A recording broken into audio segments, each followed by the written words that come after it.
जनता के आशीर्वाद और समर्थन से 400 पार के हमारे लक्ष्य की ओर आगे बढ़ रहे हैं।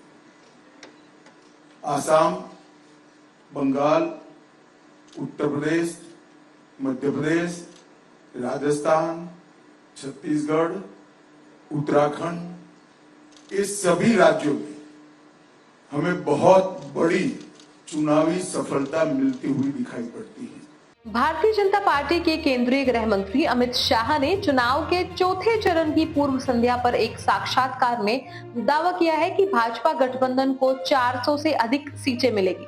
लेकिन क्या आप जानते हैं कि अमित शाह वास्तव में भाजपा को 400 से अधिक सीटें मिलने के लिए अपने दावों में आश्वस्त क्यों हैं? क्या भाजपा के लिए अपने गढ़ों में बढ़त बनाए रखना और साथ ही अन्य राज्यों में सीटें हासिल करना असंभव है? क्या विपक्षी दलों की चुनावी रणनीतियों के कारण भाजपा की जीत की संभावनाएं प्रभावित हो सकती है? और क्या शाह के साक्षात्कार से भाजपा के चुनावी अभियान के बारे में कोई अतिरिक्त जानकारी मिलती है?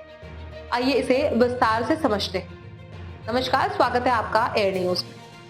भाजपा का लक्ष्य लोकसभा चुनाव में 400 से अधिक सीटें जीतना है, जिसके लिए अमित शाह दावा करते हैं कि भाजपा उत्तर प्रदेश, बंगाल, ओडिशा, तेलंगाना में अपनी बढ़त बढ़ाएगी और आंध्र प्रदेश, केरल और तमिलनाडु में अच्छी शुरुआत करेगी।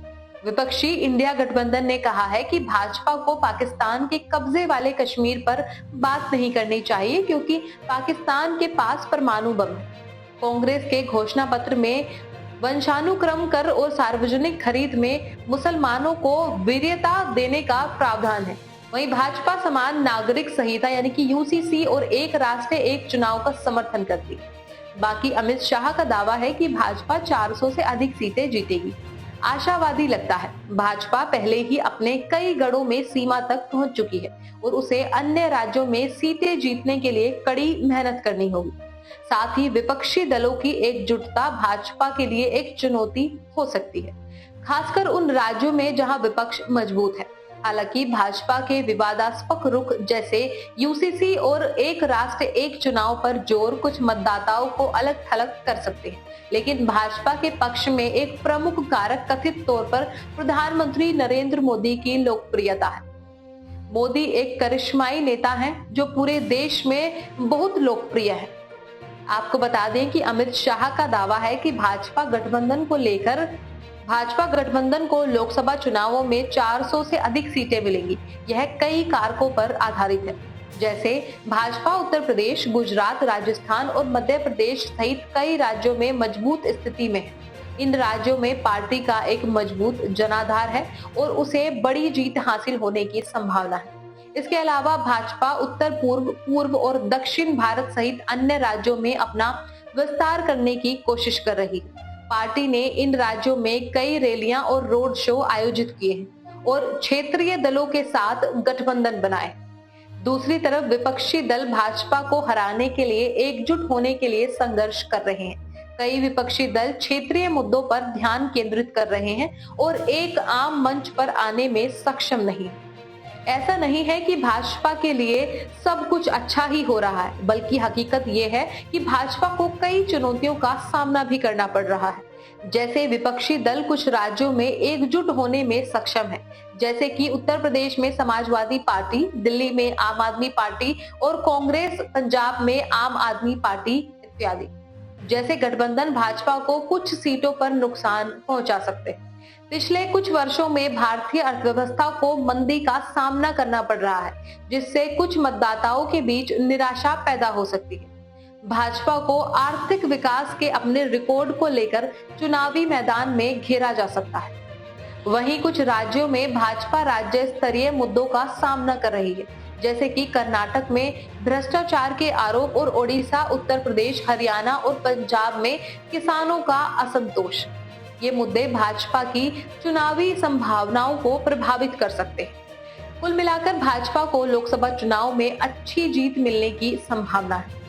हालांकि पार्टी को विपक्षी एकता, आर्थिक मंदी और राज्य स्तरीय कारकों जैसी चुनौतियों का सामना करना पड़ रहा है। ऐसे में कुल मिलाकर चुनाव के रुझान बताते हैं कि भाजपा अब अजेय नहीं रही। पार्टी को कई चुनौतियों का सामना करना पड़ रहा है, जिनमें विपक्षी एकता, आर्थिक मंदी और क्षेत्रीय मुद्दे शामिल हैं। भाजपा के खराब प्रदर्शन का आने वाले समय में भारतीय राजनीति पर महत्वपूर्ण प्रभाव पड़ने की संभावना है।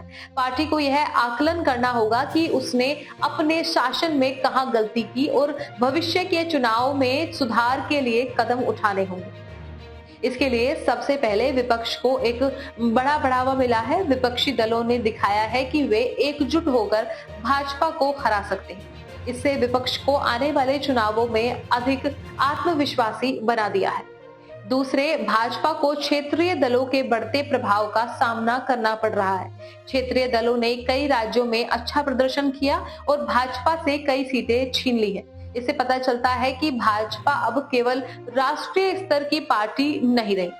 तीसरे, भाजपा को आर्थिक मुद्दों से भी जूझना पड़ रहा है। अर्थव्यवस्था में मंदी ने मतदाताओं के बीच निराशा पैदा की है और भाजपा को धीमी वृद्धि दर और बढ़ती बेरोजगारी के लिए जिम्मेदार ठहराया गया। इन चुनौतियों के कारण भाजपा को अपनी राजनीति पर पुनर्विचार करना पड़ा है।